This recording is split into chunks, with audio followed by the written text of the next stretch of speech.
We're another day closer to the start of the 2022 NFL season, but today, unfortunately, we have some bad news. 5 players will not be making the cut for starting lineups here, or at least 5 players will be covered in today's video, as we're talking about 5 must-sit wide receivers for a Week 1 action here for the 2022 fantasy football season. If you're excited to get this year kicked off and underway, I cannot wait for Thursday night kickoff. Rams versus Bills here. Drop down, smash that like button, click the subscribe button if you're new around here to the SFS channel. I'm posting fantasy content just like this for multiple position groups every single day of the week and helping you guys dominate your fantasy leagues this season. We've already got the wide receivers, this is the wide receivers video. We've already got the running backs video up. We have our must start players up as well. That was posted a day prior to this content coming out. So there's already a ton of content for you guys to check out for Week 1 fantasy football this season. Go check all that stuff out after this video is done though, because we're diving into our first must-sit receiver for this week. All right, so before we dive into Adam Thielen here, what I wanted to do, I probably should have done this in the other videos I produced for this week, but I want to cover my criteria for what makes a must-sit player for me by the standards of this video, so that you can frame that better for your perspective heading into your leagues this week. So essentially, the way I set this up is I have my rankings for positions every single week on my website, sizzlefantasy.com. You can scan the QR code in the top right-hand corner of your screen. It'll take you over there and you can get access to all that stuff. We'll talk about that later. Basically, the point being is that after I make my rankings early on in the week, I separate everyone based off of a standard, not standard scoring, but a standard of a 12-team format. So numbers 1 through 12 are going to be your wide receiver 1s for that week. 13 through 24 are your wide receiver 2s. And then 25 through 36 are your wide receiver 3s for those 12-team formats here. And these rankings are based off of half PPR scoring for what that's worth to your fantasy lineups. If you have questions particularly about your team, of course, drop that stuff in the comment section below. So essentially, the players in this video ranked as such on my weekly rankings as a low-end wide receiver 3. So, it's not going to be a foolproof formula, but let's just classify them as wide receiver 30 or lower for this week's lineup. So maybe if you're in a deeper league format, these are players eking into your last flex spot. If you're in a multi-flex league, maybe they're in that position as well. But that's essentially the criteria we're using for today's video. So Adam Thielen is the first player I want to toss out here. He is playing at home this week against the Green Bay Packers. The Packers are favored by 2 points. So, on the flip side of that, the Vikings are 2-point underdogs. That's not something I really care about here. The game script is not something I expect to be an issue for this particular matchup. And honestly isn't something that's often an issue for wide receivers in fantasy. It'll actually pop up once today, but usually not the most common thing that occurs. However, my main issue with Adam Thielen for this week is the opponent. The matchup is very, very tough here. The Green Bay Packers have a phenomenal defensive secondary, and I'm not just talking about their cornerback room. Their entire overall 5-man secondary is a very elite unit. I think that they can go punch for punch just off of the ability that they have in that secondary. They have some lockdown players, from Jair Alexander, the number 1 corner. He'll be dealing with Justin Jefferson. Don't worry though, Jefferson will get his numbers. I'm not really worried about him for this week. Rasul Douglas and Eric Stokes, your number 2 and 3 corners. Those are very, very solid players. Adrian Amos and Darnell Savage being the safety room for that team as well. So basically, from top to bottom, this is a very, very tough matchup. And you've also got a very stingy defensive front and linebacking core as well. So overall, the Vikings are going to have their work cut out for them offensively in their first week here under new head coach Kevin O'Connell. I think of good things coming for the Vikings throughout this season. I think that as they get more reps, more in-game experience, this offense is going to be firing on all cylinders. But week 1 is, a situation where I'm going to manage my expectations here, especially against a stout and tougher defensive opponent. So for me this week, Adam Thielen is a touchdown-dependent start here. He is a guy who scores a lot of touchdowns, so that's potentially where I could go wrong with this assessment here. But I do think that at the end of the day, the yardage will be kept to a minimal standpoint here, and I think that the ceiling ceiling is a little bit capped for this matchup. So again, Justin Jefferson, for those of you wondering, I'm not too worried about it. He's going to get his numbers. He will get his targets. He is basically the focal point of the game plan for this offense outside of Dalvin Cook, whereas Adam Thielen is just kind of added sweetener, if he gets open and ends up destroying someone. And he's still a very, very good player. Again, I'm not going to put that past him. I'm not of the belief that he's washed up after last season. Again, I do think he'll have a very good season in the grand scheme of things here. However, week 1, not a situation I'm super hopeful for here. Amari Cooper at Carolina is another wide receiver I'm out on for this week. He is a more talented receiver, just like Adam Thielen is. Did some other players even in my must-start video at the wide receiver position for this week. But team situation and matchup is such a big deal here. And to be honest, it's just really hard for me to put Amari into my lineups when he's catching passes from Jacoby Brissett. And the fact that throughout his career, Amari Cooper's track record on the road is just not optimal. One thing I do want to remind you guys of is that last season, in the first 3 weeks when the Panthers started undefeated, their passing secondary was very, very stingy and tough to throw the football on early. They've got some young athletic playmakers on that back end. They've also got a very quick front seven and pass rushing core that can get after the quarterback.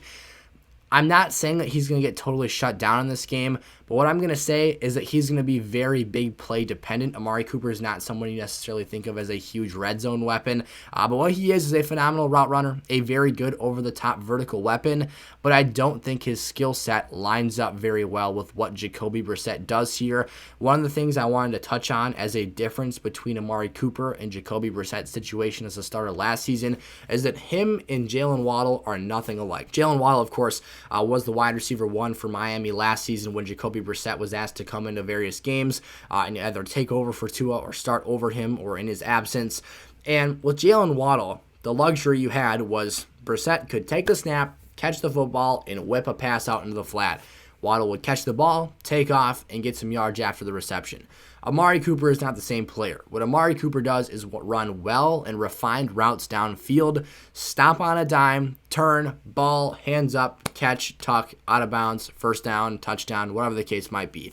He takes longer developing plays, and he's a guy that, again, is not necessarily elite after the catch. So what that makes and forces Amari Cooper to do, and what we've had to see him overcome throughout his career, he was really good at this in Dallas in 2018 in his first season with Dak Prescott, but what he struggled to do since the CeeDee Lamb pick is really have a high volume role in an offense, because that type of play style where you're not really getting off the line of scrimmage quick and being able to have your hands up and catch a pass 5 to 10 yards downfield, whereas your route tree stems and develops longer than that, it makes it tougher for less skilled quarterbacks, guys that can't thread the needle, hence a Jacoby Brissett, a guy who kind of reminds me of a poor man's Jameis Winston, which isn't really the biggest compliment in the world. So on the road here against a healthy Panthers secondary, again, a pass rush, a team that doesn't have their actual true starting quarterback, this being the Browns. And again, I don't know what the case is here, but there's something to Amari Cooper just not producing as well on the road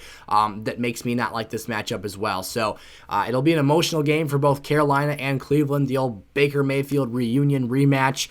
I'm out on Amari Cooper, though, for this week and will not have him in my starting lineups unless it happens to be, like I said, one of those deeper flex spot positions. Brandon Aiyuk, another player here, as we get into our third name on the list that I am not excited for here in week 1. The 49ers are traveling on the road to play the Chicago Bears, and they are 7.5-point favorites at Chicago. So over a touchdown and the extra point, another half point is the expected margin of victory for San Francisco in Trey Lance's first start of the 2022 season as the man. He's got the keys to the car now.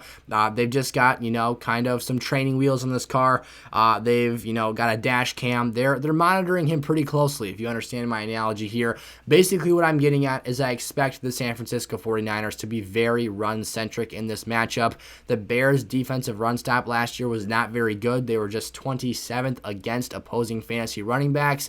I think a heavy workload for Elijah Mitchell and that stable of running backs is in store here, and especially if this game gets out of hand early, if San Francisco is blowing them out, if the game isn't particularly close, San Fran's not going to have any more urgency to throw the football than they did in the first quarter when they were running the ball at a heavy clip to begin with. So if Brandon Aiyuk doesn't find a way to score early on, if he doesn't make a big splash impact play, you could be looking at a fairly ugly bust contest here. He can definitely get open, definitely separate, and this is a player that I think has breakout potential down the stretch of this season.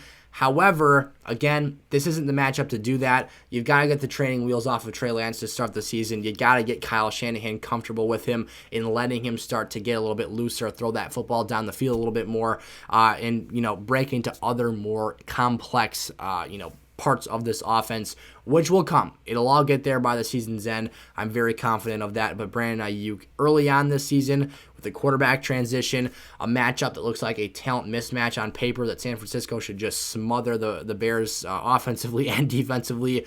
I'm expecting a low passing output for this offense here in week 1. Tyler Lockett is our next player up. Before we get into him, I did want to talk about sizzlefantasy.com one more time. If you guys want me to be your personalized fantasy advisor for this year, messaging you about your team personally on our direct messaging system on the community Discord server, of course, you can join that through the description of today's video.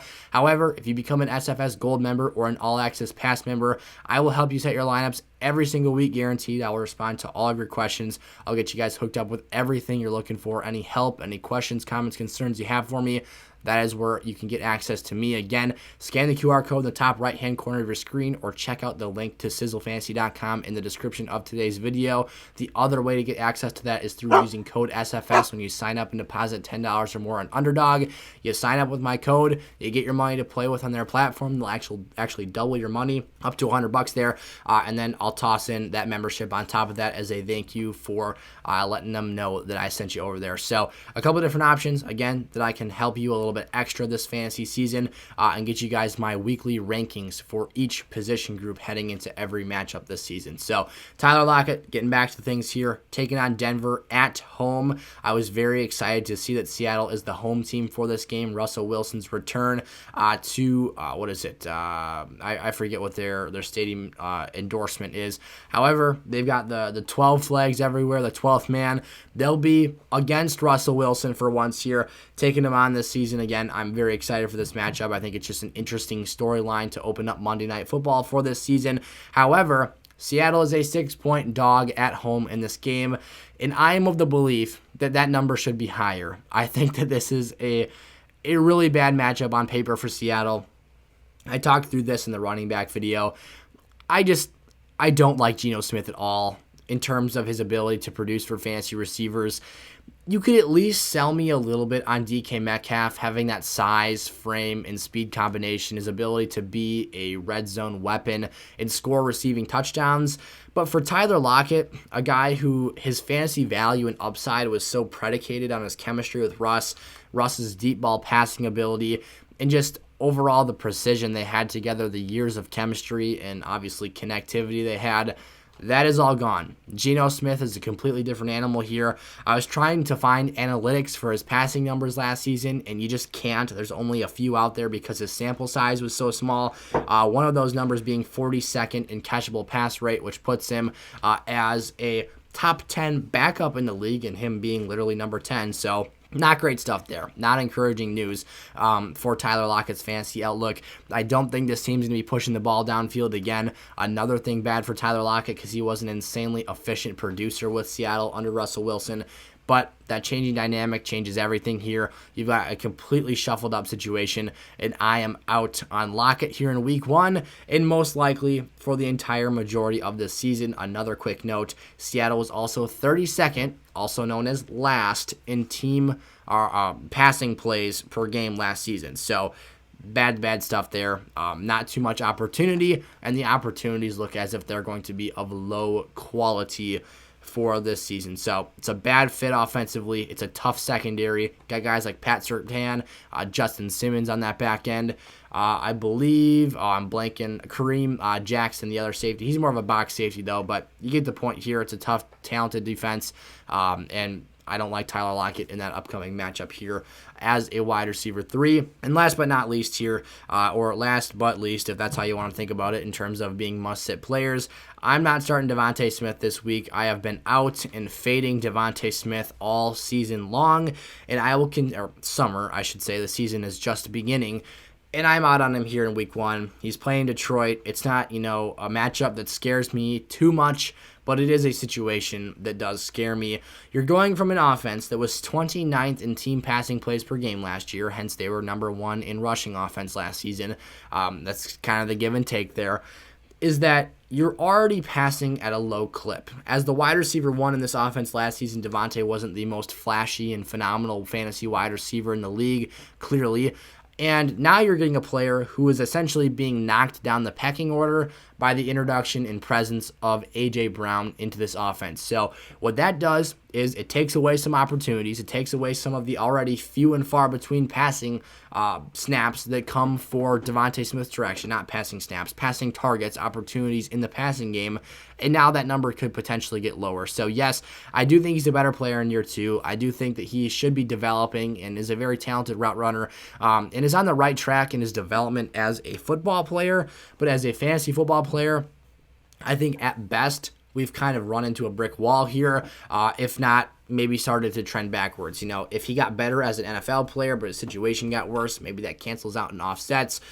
Or maybe he's not able to overcome that situational change and what looks like a red flag here upcoming for him this season. Jalen Hurts is also not a passer I feel super bullish on. I do love his legs for rushing in fantasy football, but in terms of passing accuracy and being able to distribute for other players, that's something I'm not the most confident on here. So this Lions defensive secondary is also very underrated. They play a very physical brand of football that comes obviously from Dan Campbell and that bites your knee off mentality.